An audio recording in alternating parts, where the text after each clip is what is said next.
Hey everyone, welcome back. My name is Anna, aka Brookwillow, and today we're going to talk about just about everything I've ever sewn.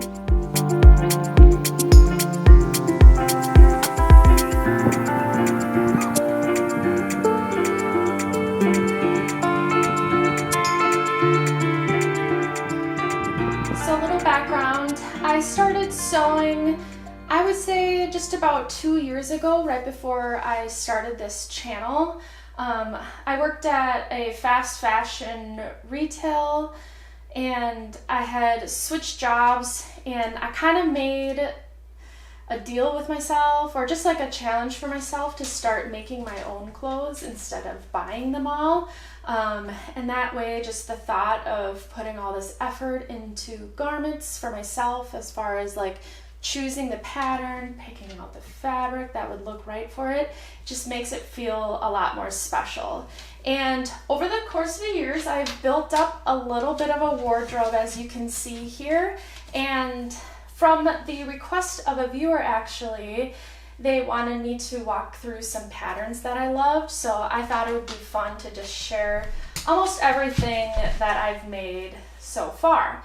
There's going to be some missing items that I've either gifted or it just didn't fit me right, so I donated. So a couple of those things are missing from this list here, but I can kind of give you a rundown through those as well. So I broke it up through different categories. We have tops, bottoms, dresses, and then accessories at the very end. And I thought that would be the easiest way to kind of subcategorize everything. So yeah, let's just jump right into the tops.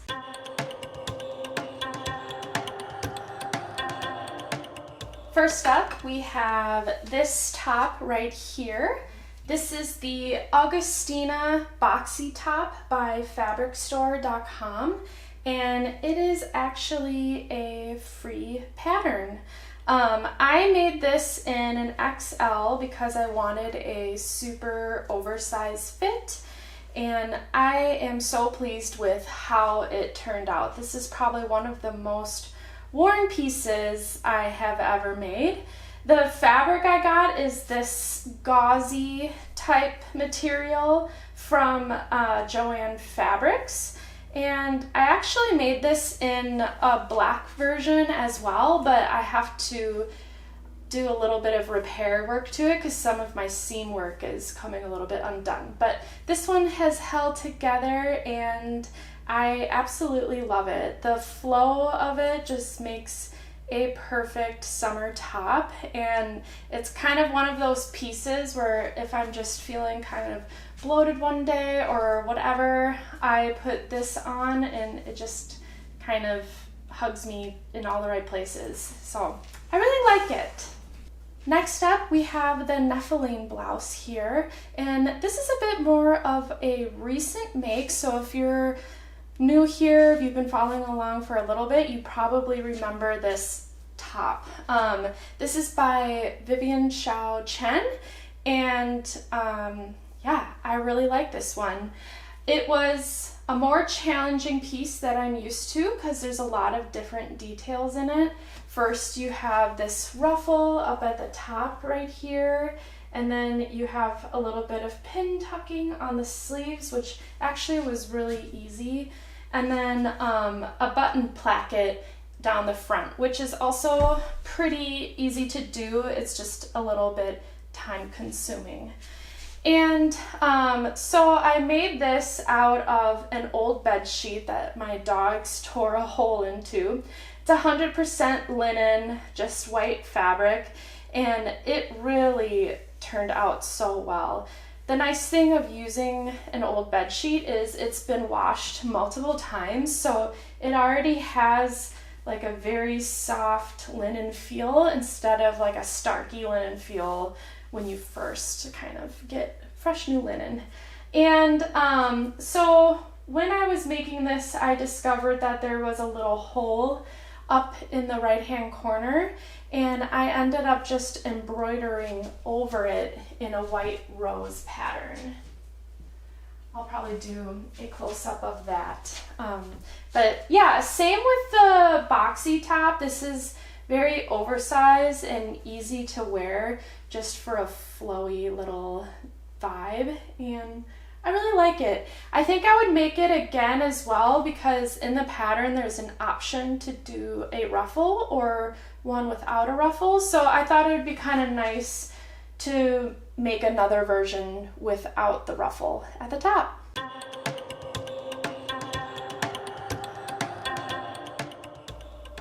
This next garment is hands down my most worn piece. These are the bottoms from the Pipit Loungewear set by Common Stitch, which I actually never ended up making a full set. It's like a PJ set because that was one of the first patterns that I bought and I just kept messing it up a bunch. But I realized that I could make a nice pair of shorts that I would just wear for every day. And this is the first time I really started making a lot of modifications to a garment. The first one being I made it a high rise. The first pair that I made, they ended up being kind of like a mid-rise to low rise because there wasn't enough room from my waist down to the crotch. So with this pair, I ended up raising the height of it to be a true high-waisted short. And I also added pockets to it. I'm pretty sure there's no pockets in the pattern. And I can't remember if there's a back pocket either, but I added a pocket on the back here as well. It has an elastic waistband, which is really nice. I remember I ended up measuring my waist after eating a lot of food, so I was like a little bit expanded. So because I did that, I knew that these would always fit even after eating like a big meal or whatever. And I'm glad I made that decision because I just always am in the mood to wear these shorts. The fabric is really cool. It was a thrifted tablecloth that I got at like Goodwill or something. But what I really like about it was around the whole edge of it, there was this eyelet kind of embroidery at the bottom. So I was very strategic about where I placed that in the shorts and had it be at the leg at the bottom. And I think it just makes a nice little detail. These go with absolutely everything. And yeah, they're one of my favorite garments that I own. This winter I went through kind of a pant craze. I knew I needed to gather like more wide leg pants because I didn't really have a ton, and so I kind of went down the rabbit hole with a couple of wide leg pants. The first being these right here. These are the Arenite pants and I really like them. I did a little bit of hacking on this as well. The original pattern has more of a taper at the leg, and I ended up widening the leg at the bottom just to make a nice wide leg pant because that's what I wanted. What drew me to this pattern was I really liked these pockets on the side. I thought it was cool how they just swooped down in front. I thought that it gave a really cool little detail. And I like the seam that runs down the front of the leg and the back as well. I talked about this in a previous podcast, how I wanted to tighten up the side pockets here, and I think I asked for suggestions, and a lot of people had great suggestions, but one person said that I should put like a little bit of elastic in there so it kind of cinches shut, but I can pull it open when I need to put something in my pocket.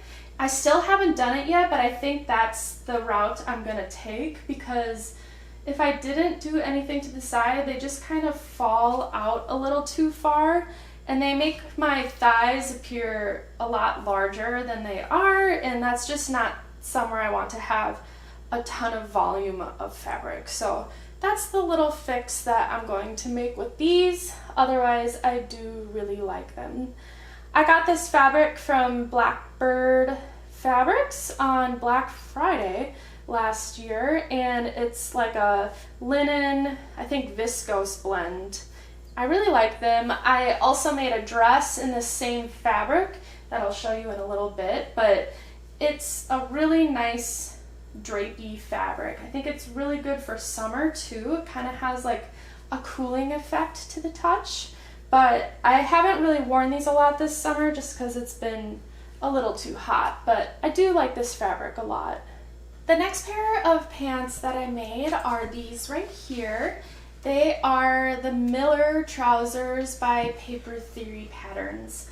I had made a pair of pants from this pattern once before using some like canvas type fabric that was gifted to me, but the fit ended up not being right for me. The waistband was way too loose, so they kept falling down, and I didn't really like how they tapered at the bottom because I just wanted to get away from tapered bottoms. So I ended up actually donating those to like Goodwill or whatever, and I decided to give it another try based on what I knew I liked about the pattern and what I wasn't all about, and that's how these were born. The fabric I used is from Joann Fabrics. It's just this kind of foresty green corduroy type material. It's a very thick corduroy as well, so these are a bit better when it's colder outside just because of how thick they are. The changes that I made to it was, first of all, ensuring that the waistband was tight enough so it did stay up as a high waist. But again, like the other pair of pants, I did widen the legs at the bottom quite a bit, and I really love how these turned out. The only issue I do kind of have with it is I feel like because of the pleating in the front here, it created a bit more volume in the front that I really want. So I'm not exactly sure how I'll go about fixing that. I kind of might just keep it as is. But that is something to consider if you do make these yourself. I think if I used a slightly more drapey fabric, it wouldn't get stuck so much on the front here. Other than that, I love these. I think the color goes with just about everything in my closet, and they're just a really nice pant to have.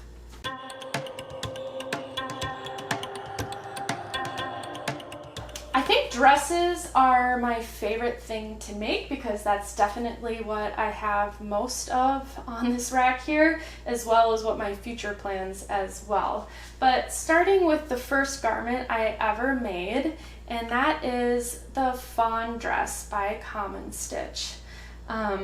This dress has gotten a lot of wear out of it. I really like it a lot. I think the fit of it is just perfect, and I like the long length to it. I'm not usually a huge maxi dress person, even though I've made a lot of long dresses. But the way that this kind of ruffles around the waistline and lays at the bottom just gives it a different vibe than like the old maxi dress style in a way. But yeah, this one would definitely be considered a beginner pattern.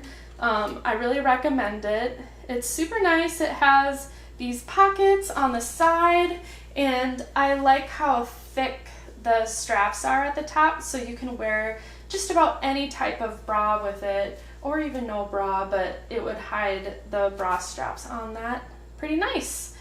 I got this fabric from Joann Fabrics. It's just like this linen blend type material in this off-white color, and I think it makes quite a classic garment. I did end up making another version of that dress in a shorter length, and I used an old bed sheet that I had thrifted, but after wearing it a few times, it just felt a little too bed sheety, if you know what I mean. It really felt like I was wearing a bed sheet. So I ended up donating that one to Goodwill as well, and hopefully someone gets some love out of it. But I think the pattern that I used just wasn't really my style either, so I didn't really reach for it that much. This next dress is a very recent make. You probably have seen it before if you've been watching for a little bit. And this is the Matilda Dress by Cool Stitches. I remember the first time I saw this pattern on social media, I'm like, I absolutely have to make that. And I always envisioned it in this red and cream striped material. And it's made out of linen too. So I got this fabric from Merchant and Mills, and it's just so luxurious. I absolutely love Merchant and Mills. I wish I could afford it more often, and the shipping too, but I save it for special occasions, and this dress is one of them.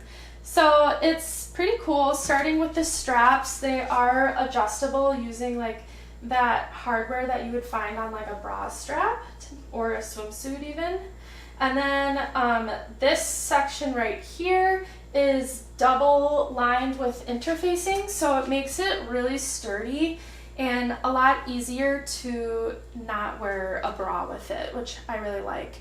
And I know a lot of people aren't a huge fan of the Empire waistline, but I find it to be really nice because then the fabric's just really loose for everything down below, and I just feel very comfortable in it. And it also includes a zipper on the back, so this can be very tight and fitted to your body, which I also like.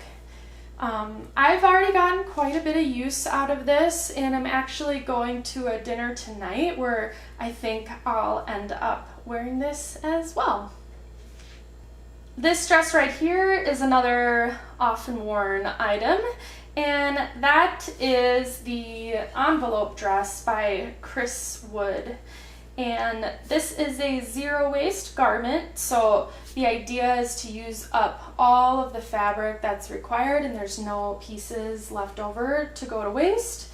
The reason why I personally like zero waist patterns is because I don't like tracing out patterns and then having to cut it all out. I hate the whole paper portion of pattern making and stuff. So anytime a garment is just all rectangles and squares, I am excited to make it because it eliminates a whole step and you just kind of use measurements of your body, a little bit of math, and then you convert it into the pieces for the garment. But yeah, this one was really fun to make. I remember when I first started making the top, it was one of those moments where I was like, I don't know what this is supposed to be or how it's going to turn out or what, but eventually when you're done, it ends up being a dress and it fits super nice. So I kind of mentioned how you take measurements of your body. This dress doesn't come in different sizes. You only just take measurements of yourself and do a little bit of math, and that's how you find out how big the pieces are supposed to be. And the reason why I repeat that is because it means it's just a perfectly made dress to your measurements, and it's just makes it that much more comfortable to wear, because even if I measure myself for other dresses, they still aren't going to fit kind of 100% perfect because everyone's body shapes are different even if they fall under the same size, and that's just what I like about this one, because yeah. But this is also another thrifted tablecloth. It's certainly not a color I ever would have chosen for myself, but when you're thrifting you can't be quite as picky, and turns out I end up wearing this all the time, and I do really like this color, especially with my blonde hair. I think it just kind of flows together nicely. But yeah, I like how flowy this one is, and I feel like I could just go like frolicking in a prairie with it or whatever. But yeah, really recommend this one. I probably would make another version of it pretty soon here. Next up we have the Helen Dress by Paradise Patterns.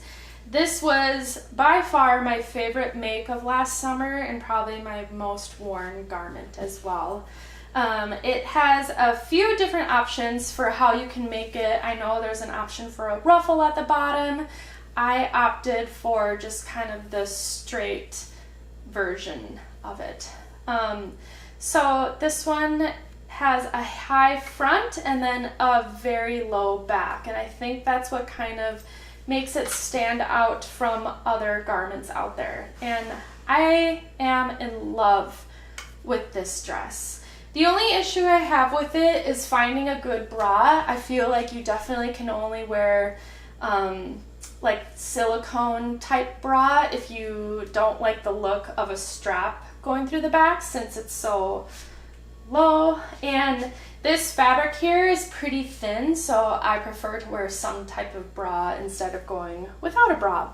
Speaking of the fabric, this is also a linen viscose blend from Blackbird Fabrics, the same as the Arenite pants, but this shade of brown is just a little more mauve than this shade of brown. This one's definitely a bit more earthy. And yeah, not a lot to say about this other than I absolutely love wearing it. And there is a little slit on the side too, which gives you a little more room when you're walking. Otherwise, it would be pretty tight underneath there. But yeah, love this one. This is another favorite of mine. You've probably seen it a lot because I've worn it in a lot of different videos. And this is the Zero Waist Gather Dress by Birgitta Helmersson. I think Birgitta Helmersson is probably my favorite pattern designer. I just absolutely love her entire aesthetic, and every single pattern she comes out with I absolutely want.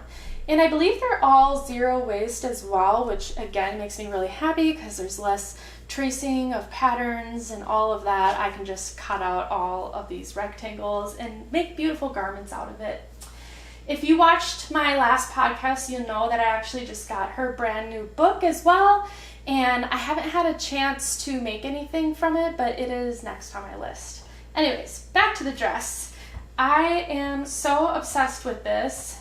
I just love how oversized it is. It's very similar to this dress here from Cris Wood Sews. And yeah, this just has longer sleeves on it, but a very similar flowy bottom with this button placket that goes all the way down. I do have a hole here that I have to sew. I've had this pinned together for, I want to say, almost a year now. I still have to fix that, but one day I'll get around to it. I want to make so many more versions of this dress. I've seen Birgitta making versions that are from all these different fabrics, or like vintage fabrics, and the way she puts them together is just absolutely genius.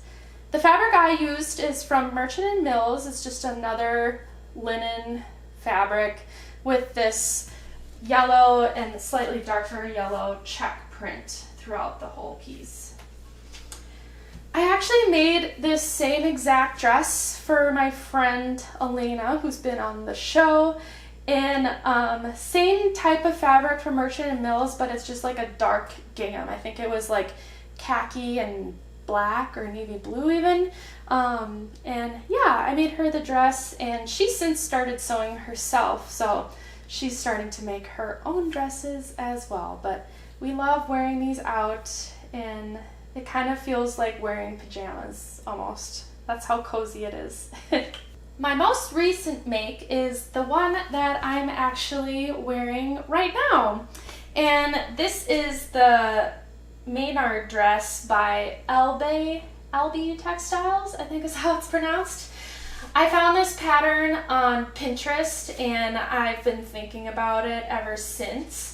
And I really wanted to use a gingham fabric because I love the look of gingham, but as you can see here, I don't have any gingham in my wardrobe. I really like the look of the bright ginghams, but I wanted something a bit more moody that could be worn year-round, because I feel like with some of the brighter ginghams, they kind of only work in the summertime, but I know with this dress here, I could wear it in the winter too, and the colors kind of give off a winter vibe, I guess. This was probably the most frustrating thing I've ever made. I don't know why I thought it was going to be a lot easier than it was, but since it's this asymmetrical dress and it's a wrap dress, so it has ties on the outside here and then an interior tie on the inside here. That just brought it to a whole new level. And on top of it, it's also a zero waist pattern. However, I was kind of annoyed because this particular one did come out with pattern pieces that you had to trace because they weren't just perfect squares, but that was me just feeling a little bit lazy with having to cut out all those pieces like that. Anyways, yeah, a lot of different components to this. I actually made so many mistakes on this dress, but I feel like I've been able to kind of cover up or almost jerry-rig the areas that I made mistakes on. And I still really love how it turned out, and I think it looks like the pattern in the end. So I guess that's all that really matters.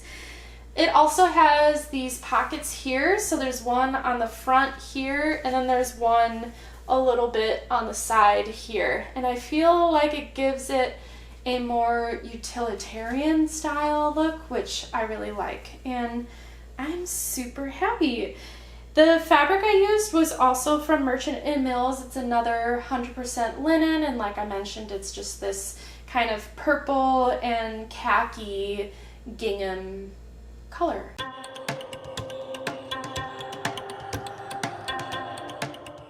So I have made 2 of the same bag, well technically 3, and they are the Zero Waste Stash Bag by Bag.guettes. Bag.guettes is a really cool designer if you've never heard of them. They make all of these really cool different bag patterns, and they're really funky and stuff. I think they started out as bags for baguettes, and that's kind of how they get their name. But they've since made other bags as well, including the Zero Waste Stash Bag. So in the title, as you know, it's zero waste, which always is cool. Love those rectangles. And it comes in 3 different sizes, which I really liked. So this first one here is the first one I made, and it is in the smallest size. And it's meant to be a project bag because there's a lot of different pockets here that could fit like needles or scissors, and you can add more pockets on the inside as well. But I really liked this one because of how they did the strap. So I like that the strap kind of goes through the little slot here, and then it has a little knot which secures it on.